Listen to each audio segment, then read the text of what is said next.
Hey everybody, I'm Cheryl Jackson and welcome to the cast party of Disney's Beauty and the Beast at the Olney Theatre. I'm so excited to have with me tonight because I had an extensive conversation with Jade Jones and of course Evan Ruggiero, right? I gotta say it right. Evan Ruggiero. Thank you so much. They are Belle and the Beast from Beauty and the Beast, and I'm so excited about this production and so glad I could see Jade and Evan in person. And so if you have questions for the cast, I want you to put your questions in our comments. We want to address them here tonight. And then also share. Tell everybody about the cast party that's happening tonight. So welcome. Hi, Jade. Hi, Evan. Hi, Cheryl. How are you? I'm well. So we're excited about this conversation. Jade and I talked during the community affairs show. And so she really gave me some great insight. And I'm really excited to share that with our virtual audience. Now, Beauty and the Beast is a tale as old as time, but it gets a new look from Tony-nominated director Marsha Milgram Dodge, one of the featured professional directors on Disney's Disney Plus Encore, who wowed Olney audiences with her Helen Hayes Award-nominated production. And now she's actually producing and directing this production at the Olney Theatre, Disney's Beauty and the Beast. So Evan, Jade, tell us a little bit about yourselves, of course, and then where did you grow up and where did you first know that you wanted to be a performer? Yeah, absolutely. Well, hey, my name's Evan. Thank you for having me, Cheryl. You're welcome. I grew up in Old Bridge, New Jersey. I'm still there. I'm still living there. Um, I wanted to be a performer at a young age. I started dancing when I was about 5 years old. I saw my sister in a dance class, and I thought, hey, this looks like a lot of fun. I got involved in jazz and tap. And then I eventually gravitated into more theater and being on stage, singing, dancing, and acting. Ultimately, I wanted to go to school for musical theater. I got my BFA in musical theater from Montclair State, and the dream was to be on Broadway in New York City. While I was at college, however, I was diagnosed with osteosarcoma, which is bone cancer, and that resulted in the amputation of my right leg. So being a big dancer and tap dancer specifically, I knew that there was a tap dancer. His name was Clayton Pegleg Bates. He had one leg and he taught himself how to tap dance using a peg leg. And I just thought, hey, if he could do it, so can I. So I spent the first half, I'm still currently pretty much the last 10, 11 years traveling the world, tap dancing and doing a lot of motivational speaking, but I always had a love of theater. And so getting to do this show and, in the story, in the way that we're telling it is very special to me. That I never thought that I could be the Beast. I always wanted to play the Beast. I have a big connection with Beauty and the Beast. It was one of the first Disney movies I got to see as a kid, and I used to run around my house shouting, "It's forbidden," because that's the one thing that the Beast says to Belle when they first meet. Don't go in the West Wing. Why not? It's forbidden. And so I used to go all over the house shouting that. But as time kind of went on, I didn't really see a place for me in this show until Marsha reached out and invited me to audition. And I knew that you were in the show before I auditioned. And when Marsha told me about Jade, I was like, wow, this show is going to be really something special, and I really want to be a part of it. And I actually auditioned for Lumiere too, because I kind of felt like, hey, like people are going to want to see me tap dance, I guess. And, but Marsha had this vision, and I'm so glad. Because when I left the room, I said, wow, I really want to play the Beast. And then I was cast in the show. And it's the same Beauty and the Beast, which is great. We haven't changed any songs, any text, but we really look at this show with new eyes. And what it is, where does beauty come from?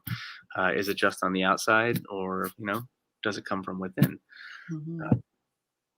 I think that's so unique. I want everybody to grab that, Evan is, he didn't stop his dream. He didn't stop doing what he was passionate about doing because of an illness.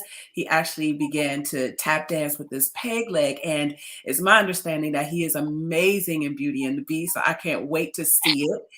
Told Jade that my daughter is a musical theater major at Bowie State University. And so she is going to be coming with me to see it. And I love it because, most characters, when you're typecasting, has to be a certain look, a certain, way. And for her to cast you with one leg, I think is so absolutely amazing. And yeah, so I can't wait to see that. So for those who are watching, this is inspirational to continue your dream. Don't let anything stop it. So Jay, tell us about yourself and when was your passion in theater? So I am a native of the DMV, all over the DMV pretty much. My dad is from DC. I grew up in Virginia. Um, I went to high school in Fairfax County where really started doing theater. I did my first show, which was Fiddler on the Roof. Oh, I fell in love with it. And it also, ignited my passion for the theater. So uh, all 4 years I did plays in high school, and I said, this is what I want to do for my career. Um, but I didn't think that my look was, commercial enough to do theater professionally, especially with, this is in 2008. There weren't a lot of plays, you know, a lot of shows that speak to, I mean, we have shows like I just saw Strangely But Woolly, which speaks to the Black queer experience. But in 2008, that was very, very, very new. mhm. So anyway, I decided to pursue theater in more of the education field. And I really wanted to be a theater teacher. Um, but long story short, once I graduated college, I moved back here to DC and started auditioning for shows around the area. And I learned that DC is a really, really big, fruitful place for theater. Mhm. And a lot of people don't know that. A lot of people think that it's just New York or Chicago. And trust me, it is those places. But DC really is a hidden gem um, in the theater world. There's so many places. You have Arena, you have Shakespeare, and Mhm. then you go outside of DC and you have, Olney, which is doing this huge show that's getting national attention. So um, I've been kind of bouncing from theater to theater for Mhm. the past, let's see, I started in 2014, so 7 years. Um, and yeah, I'm here now. I like it. I like it. And like you said, especially Disney characters, you and I talked about this, the African American experience or, culturally typecasting it. And you only see like one Black Disney princess now. I love that they are doing more cultural things. But I love what, Marsha did with this show is to make sure that characters can look like us, right? Yes, yes. Characters can look like Evan and characters can look We like you. we're It's really important with this show, I feel like, to reflect the whole community. And I really feel like that's what we're doing. And if you come see the show, I mean, it's not just us. We have a Oh very yeah, diverse ensemble. yeah, And there's I think everyone can point and see themselves on that yeah. stage. Wow. I So love that so Well, much.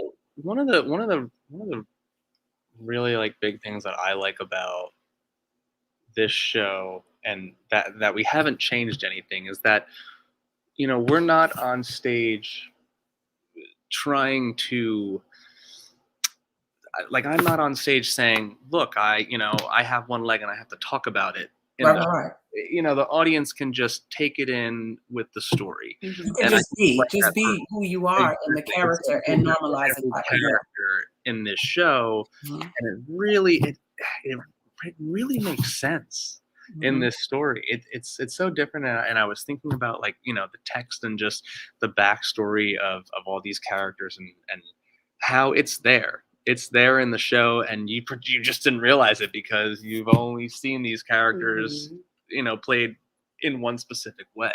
Right. So it's exciting, and it's exciting to talk to people after the show. It's exciting to talk to some of the kids. We've done some talkbacks afterwards, and they're really excited to just ask us questions about our lives. Oh yeah, look, my uncle watching. I was like, it's somebody with your name. Yeah, that's my uncle. Hey, Uncle Bill. He's getting a shout out. Yeah, That's so he's a dope. big supporter of mine. I like it. Hey, Robert. Robert, he says, hey, Cheryl, great interview. Hey, Robert. On Hey, the theater. Oh, that's my Robert's a friend. friend of mine. Oh, good. Look, mutual friends. I love Robert. And it was amazing voice, right? Amazing, production as well. I just did the Amen Corner at Shakespeare. Oh, right. Shout out, Robert. Yay. Got it. I do remember that. Okay, so you play the Disney's Belle, Princess Belle, Jade, and Evan plays the Beast at the Olney Theatre production. Evan talked a little bit about how he got the role, but Jade, tell us how you ended up getting the role for Belle. Yeah. So Olney put out their call for their next season. This was in 2020.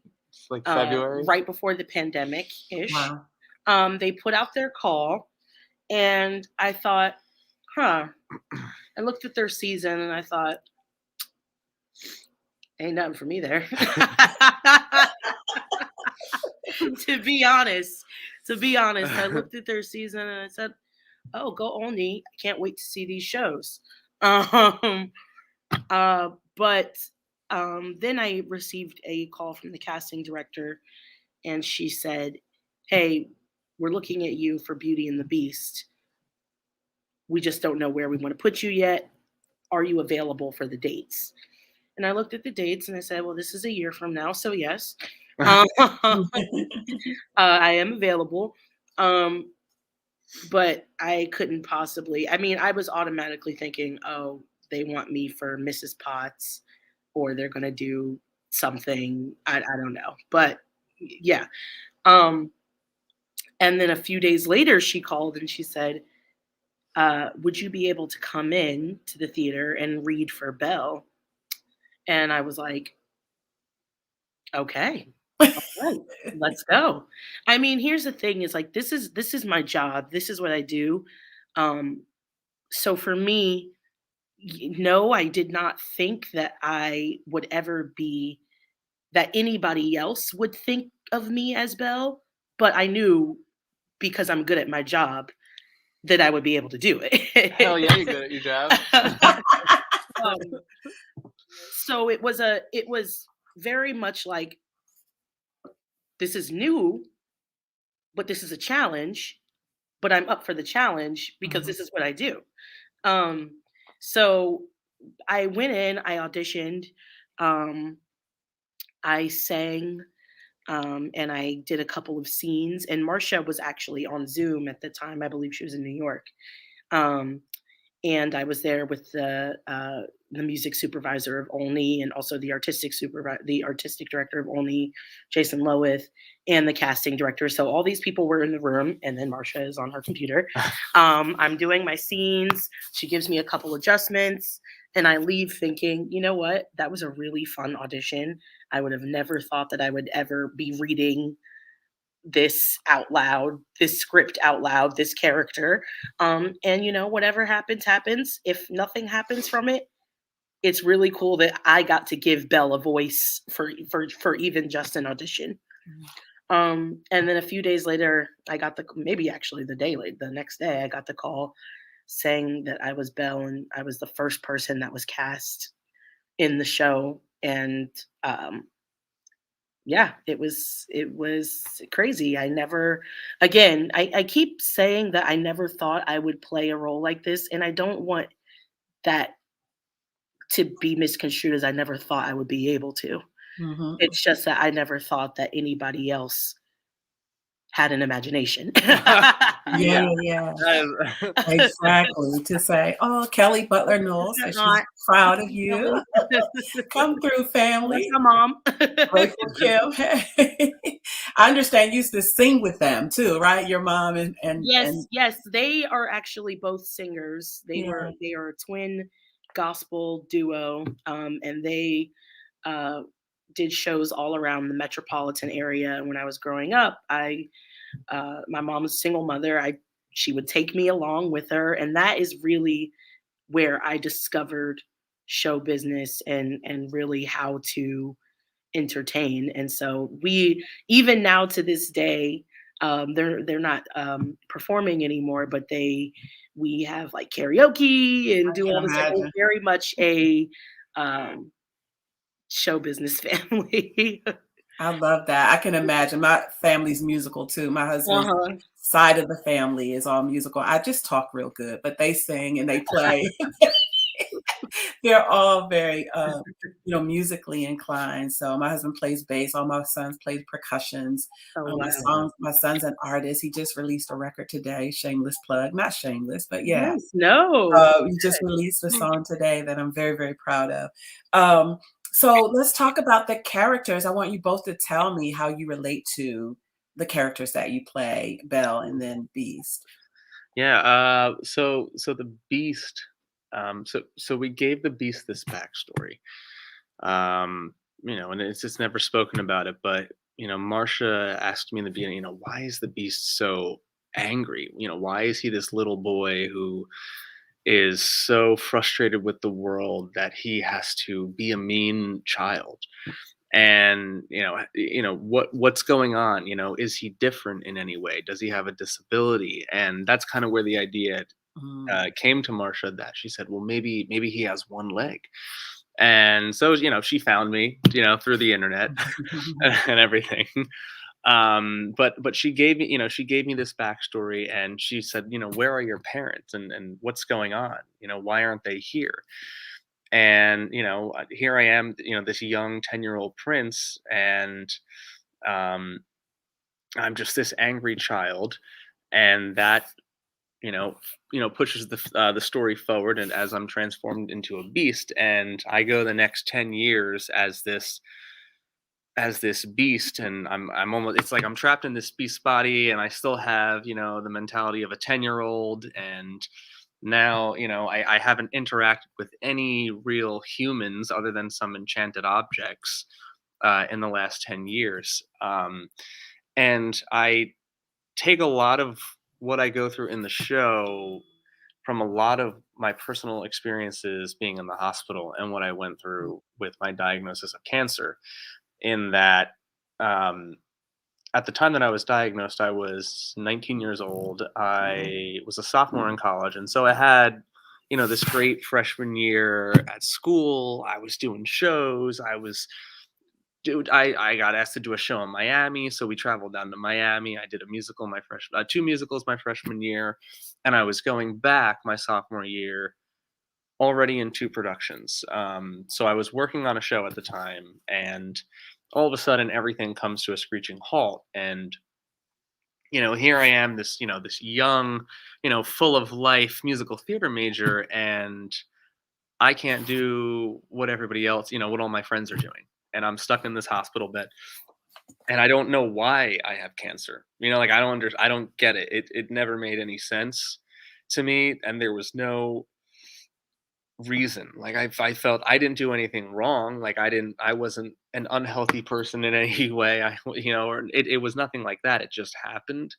And so I couldn't understand why it was happening to me. And I got very frustrated and very angry, and, kind of depressed sometimes. And, I think it's easy now to talk about this and to see such a positive, some positivity from it, and what I've learned and how I've grown from it. But at the time, it was dark and it was scary.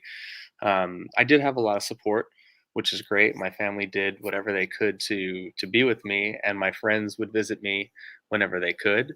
But I definitely had a lot of troubled times in and out of the hospital, and then navigating um, post amputation, what that was like, because it all happened in different stages where I was diagnosed, and then I had a bunch of surgery, and then I was fine. And Mhm. then my cancer came back, and now I had to have my leg amputated, and then I was fine. But then I had to go through chemo, and I was like, I'm gonna now look at myself, and my body is all deformed, and I don't look the same, and my eyes are all sunken in, and I have no hair, and I'm missing a leg, and so I felt like the beast, like this outcast, like this person that nobody wanted to talk to or show any, compassion for. Um, and of course, like I said, I had my family, and I had friends who were there to support me, but it was still just this just it was a dark time in my life, and so I draw a lot of that um into this character, because he's kind of a loner. He doesn't really have any friends. He has the enchanted objects, but I mean, you could still see when the show starts that he has this you know anger in him, and he doesn't speak to them in a way, out of compassion at all, until Belle comes to the house, and then Belle just stands up to him, and it's something different, and he's never really spoken to a woman like this, and she's powerful, and she throws it right back in his face and teaches him how to be compassionate, and then you start to see him learn and speak to others like a normal person. So there's a lot of that going on, and that's kind of my personal backstory, with the It's show. so interesting how you have to put what you have to draw from to Yeah, develop these characters. That's one of the reasons I asked the question, because yeah. of how you have to transform into these characters. Mhm. People see acting as something that's just frivolous and easy, and it certainly is not. Um, Yeah. it can Well, pull on yeah, your yeah, emotions and all of that. So yeah. I can imagine. So Jade, how do you relate to Belle? Yeah, it's very surprising because I did not relate to Belle at all growing up, at all. Um, Never thought of myself as the Disney princess type, ever. But uh, from really dissecting the script and living and breathing this character for the past 2 months, pretty much, um, Belle is adventurous. She's courageous. She's empathetic. She has a wild imagination. Um, and she's different. She's not basic. Yeah. Mhm. If you know that term that people throw around now, somebody's basic. She's not basic. She's not um, the Abercrombie and Fitch wearing. She stands out. Um, and I mean, yeah, I can absolutely relate to that. I Because feel you're not basic. I've I feel like my entire life I haven't fit in with the crowd. Um, but she takes ownership of that, and that is what makes her beautiful. That is the beauty. That's where it comes from. She's also not, bad looking on the outside either. Uh, but it really comes from that confidence and that standing up for what she believes in, and the love that she has for her father and for just other living things in general, and inanimate things. Um, so yeah, that's how I relate. I love it.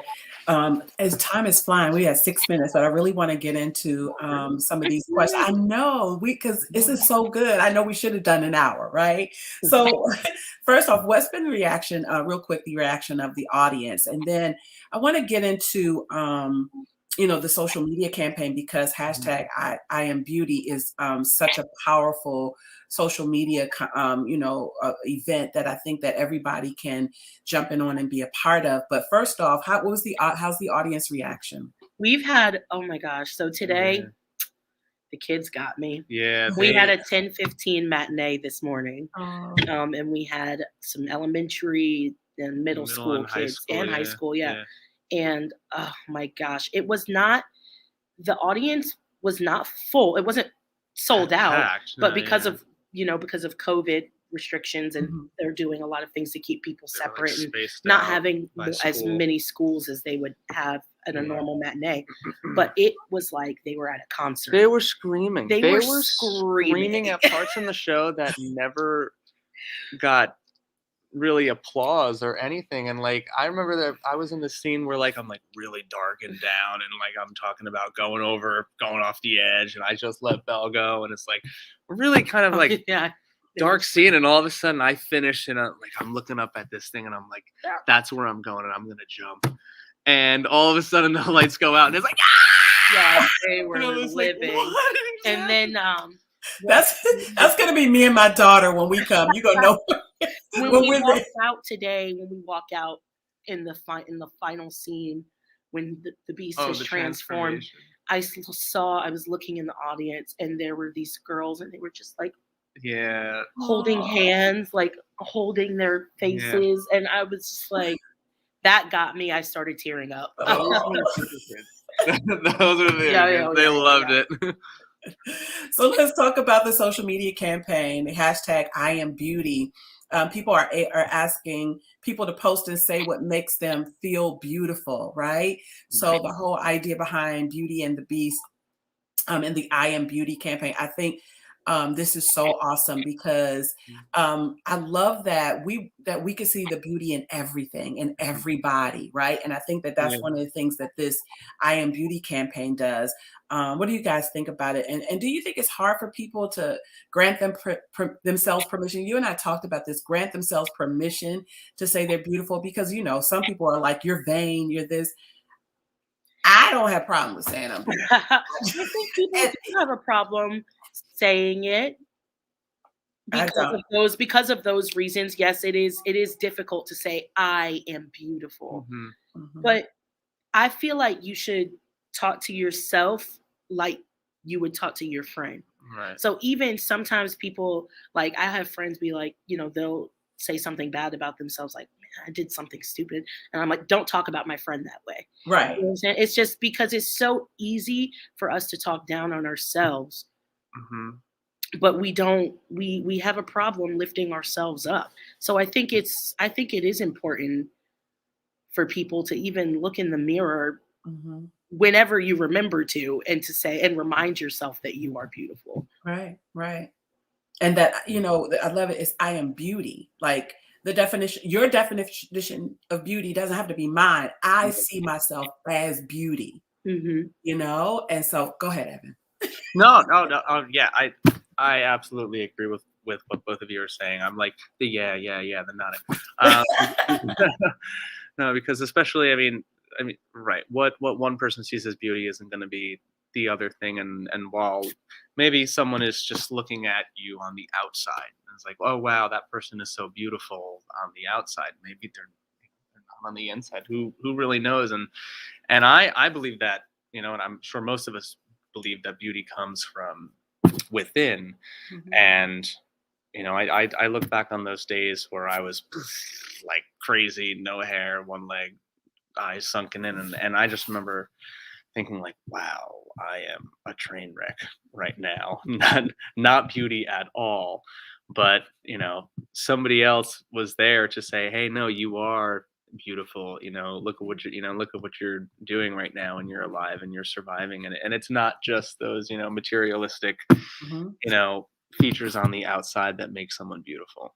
I think that's Yeah, so it's good. your spirit. That's so good. And I hear people saying it's because it also then begins to give you a confidence about yourself, how you can't Yeah. let people treat you any kind of way when you defined yourself as something of value, right? When you define Mhm. yourself of that, then you won't let others treat you, horribly. And then you can begin to treat other people as if they're beauty. So I Yeah. think that the hashtag is dope. So for those who are watching on both YouTube, Facebook, and our website, join the campaign. I challenge you to post that on your social media, hashtag I am beauty, and even say why, you know what I mean? Yes.